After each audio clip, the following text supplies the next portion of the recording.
In Srinivasa hospital Khammam. ముఖ్యంగా ఈరోజు నేను మోకాళ్ళ నొప్పుల గురించి మాట్లాడదలుచుకున్నాను. మన కామన్గా మోకాళ్ళ నొప్పులు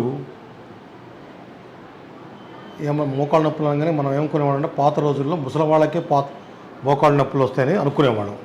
కానీ ఈ రోజుల్లో మోకాళ్ళ నొప్పులు అనేవి 35-40 ఇయర్స్ కూడా మోకాళ్ళ నొప్పులు రావడం జరుగుతున్నది.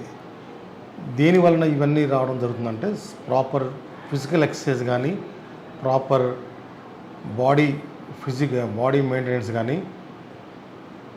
జాయింట్ మెయింటెనెన్స్ లేకపోవడం, అదే కాల్షియం తగ్గడం, అదేవిధంగా ఏదైనా ట్రామా అంటే ఇంజురీస్ జరిగినప్పుడు ప్రాపర్ రెస్ట్ తీసుకోకపోవడం వలన ఈ మోకాళ్ళ అరుగుదలలు రావడం జరుగుతుంది.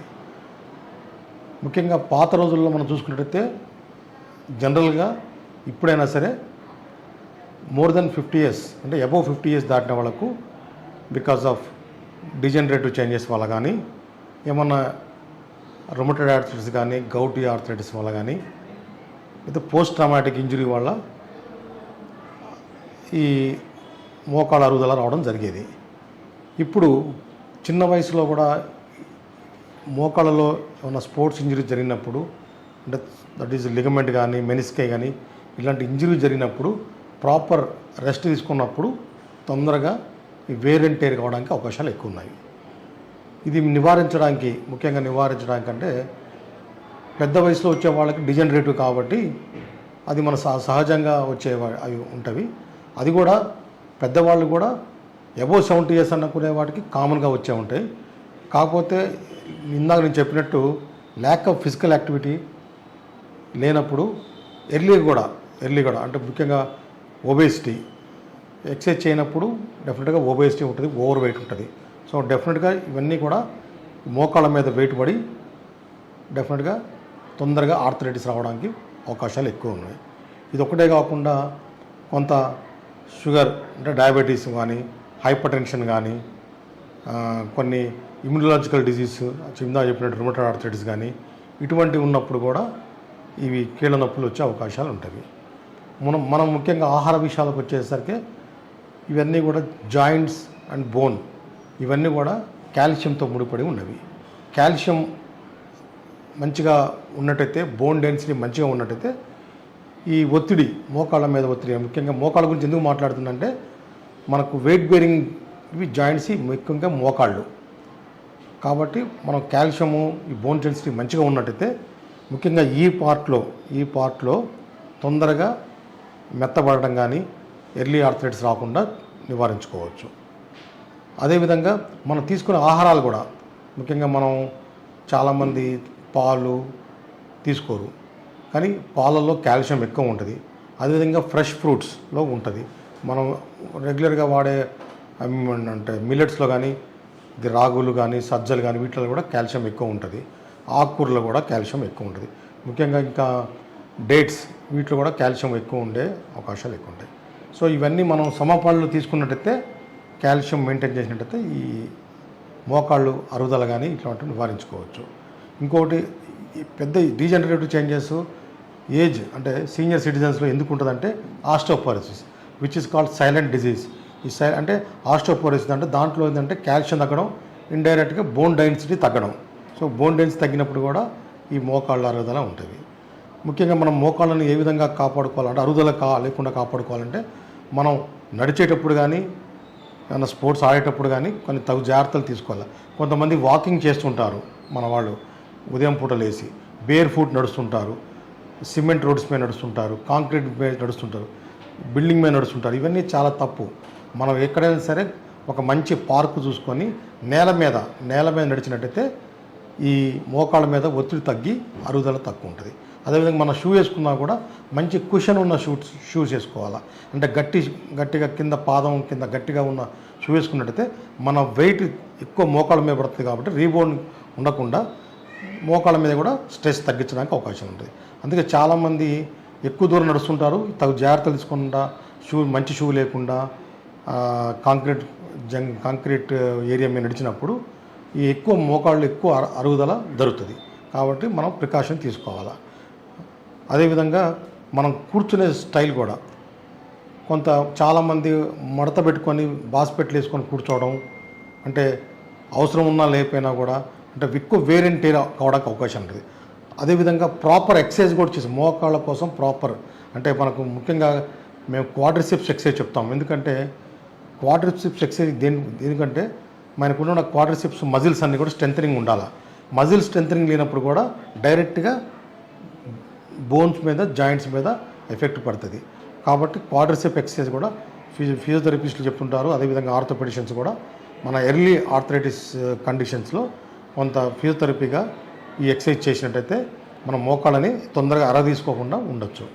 అదేవిధంగా ఒకవేళ ఎర్లీగా జరిగినట్టయితే మనం వెంటనే డాక్టర్ దగ్గరికి సంప్రదించేసి మనం వాళ్ళు చెప్పే కొంత మెడికల్ మేనేజ్మెంట్ ఉంటుంది, కొంత ఫిజికల్ మేనేజ్మెంట్ అంటే ఫిజియోథెరపీ మేనేజ్మెంట్ ఉంటుంది, కొన్ని స్టాటిక్ ఎక్సర్సైజ్ చేసి ఇందాక నేను చెప్పినట్టు క్వాడ్రిసెప్ ఎక్సర్సైజ్ కానీ చేసినట్లయితే కొంత మనం ఈ పొజిషన్స్ నీల్ డౌన్ పొజిషన్స్ కానీ స్క్వాటింగ్ పొజిషన్స్ కానీ ఈ స్టెప్స్ ఎక్కడం కానీ ఇవి తగ్గించుకున్నట్టయితే డెఫినెట్గా మనకు మోకాళ్ళని అరుగుదలను తగ్గించుకోవచ్చు.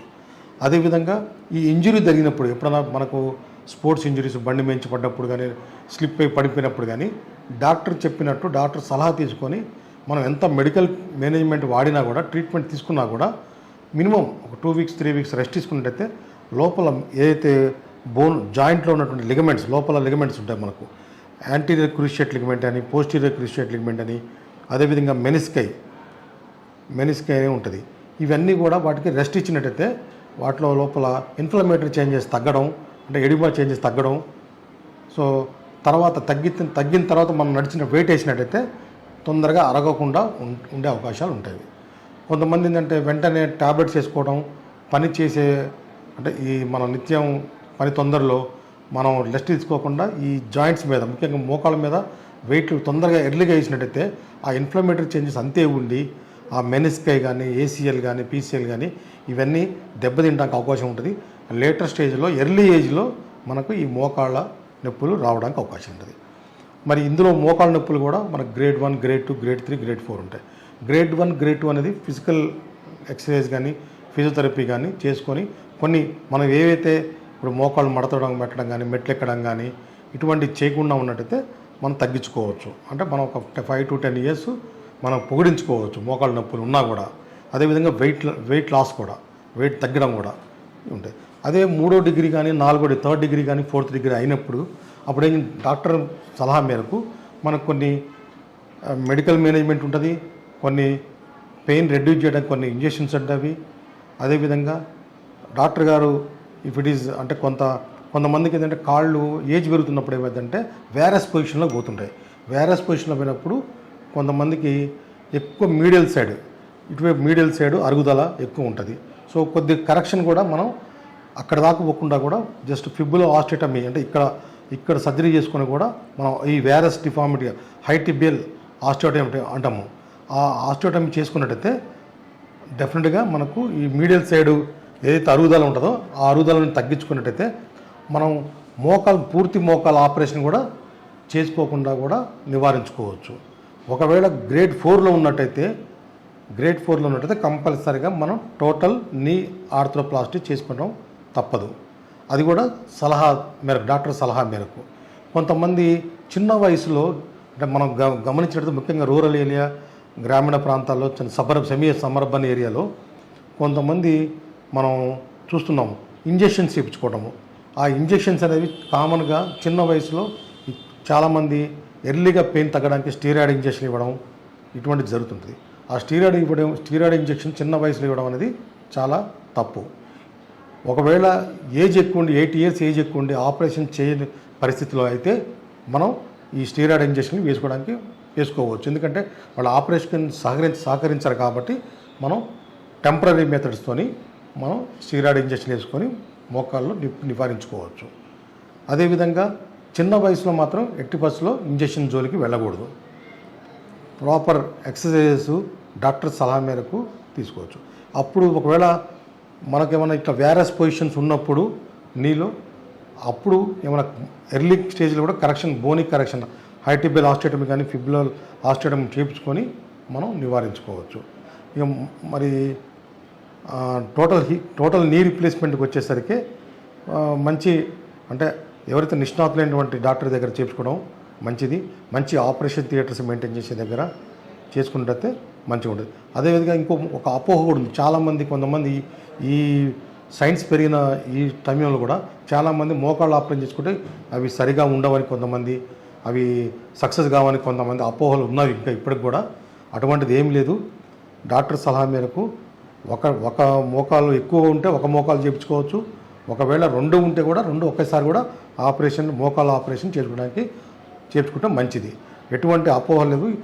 సక్సెస్ కాకపోవడం అనేది ఏమి ఉండదు. ఈరోజు సైన్స్ చాలా పెరిగింది. ఇప్పుడు మనం రోబోతో కూడా చాలా మైన్యూట్ కరెక్షన్ కూడా చేసుకొని టోటల్ నీ రీప్లేస్మెంట్ చేయడం జరుగుతున్నది. కాబట్టి అటువంటి అపోహలు ఉండక్కర్లేదు. అదేవిధంగా చాలామంది మనం దైనందిన జీవితంలో చూసుకున్నట్టయితే వెన్నుపూస సమస్యలు చాలామందికి ఉంటున్నాయి ఈ మధ్యకాలంలో. ముఖ్యంగా లో బ్యాక్ ఏక్ కూడా మేము గమనించినట్టయితే 15 సంవత్సరాల క్రితం అయితే ఏంటంటే ఎక్కువ వయసులో ఉండే వాళ్ళకు, ముఖ్యంగా లేడీస్లో మనకు నడువు నొప్పి అని వచ్చేవాళ్ళు. ఇప్పుడు చిన్న పిల్లలు కూడా అంటే ఇంటర్మీడియట్ చేసేవాళ్ళు, 10th చేసేవాళ్ళు కూడా వస్తున్నారు. దీనికి అందరికి కారణం ఏంటంటే, చిన్నపిల్లలు రావడానికి ముఖ్య కారణం ఏంటంటే వాళ్ళ పోస్చర్ సరిగా ఉండట్లేదు. ఈ భుజాల మీద ఎక్కువ బ్యాగులు వేసుకొని బరువు మోయడము, ఈ స్కూల్ బ్యాగ్స్ వల్ల కూడా ఈ స్కూల్ బ్యాగ్ సిండ్రోమ్ అనేది ఉన్నది. అందుకే వెన్నుపూస నొప్పి రావడం, అదే బ్యాక్ ఏక్ రావడం జరుగుతున్నది. అదేవిధంగా పెద్దవాళ్ళకు వచ్చేసరికి నేను చెప్పినట్టు osteoporosis which is called silent disease. అది 50 years దాటిన వాళ్ళకు ఎర్లీగా మనకు హిస్టెక్టమీ అంటే ఆడవాళ్ళైతే గర్భసంచి తీసుకోవడం అయితే డెఫినెట్గా కూడా ఆస్టియోపోరోసిస్ వచ్చే అవకాశాలు ఉంటాయి. ఎందుకంటే ఆడవాళ్ళు కానీ మగవాళ్ళు కానీ ఈ సెక్స్ హార్మోన్స్ తగ్గడం వల్ల, ఈస్ట్రోజన్స్ తగ్గడం వల్ల ఈ కాల్షియం కానీ బోన్ డెన్సిటీ కానీ తగ్గే అవకాశాలు ఎక్కువ ఉండటం వల్ల ఈ ఆస్టియోపోరోసిస్ వల్ల ఇవి వెన్నుపూస ఎముకలన్నీ కూడా మెత్తబడి అంటే చాలా ఇట్లా బలహీనమైపోయి ఇవన్నీ ఒకదాని దగ్గరికి వచ్చేసి ఏదైతే ఇక్కడ ఉన్న మధ్యలో ఉన్నటువంటి డిస్కులు మీద ఒత్తిడి పడి వెనకున్నటువంటి ఈ నర్వ్స్ ఏదైతే స్పైనల్ రూట్స్ వీటి మీద ఒత్తిడి పడి తద్వారా వెన్నుపూస నొప్పి రావడం, బ్యాక్ ఏక్ రావడం, తద్వారా ఒక కాలు లాగడం, తిమ్మిరి రావడం, 2 కాళ్ళ బలం లేకపోవడం ఇలాంటివన్నీ జరుగుతుండవి. ముఖ్యంగా ఈ వెన్నుపూసకు వచ్చేసరికి చెప్పినట్టు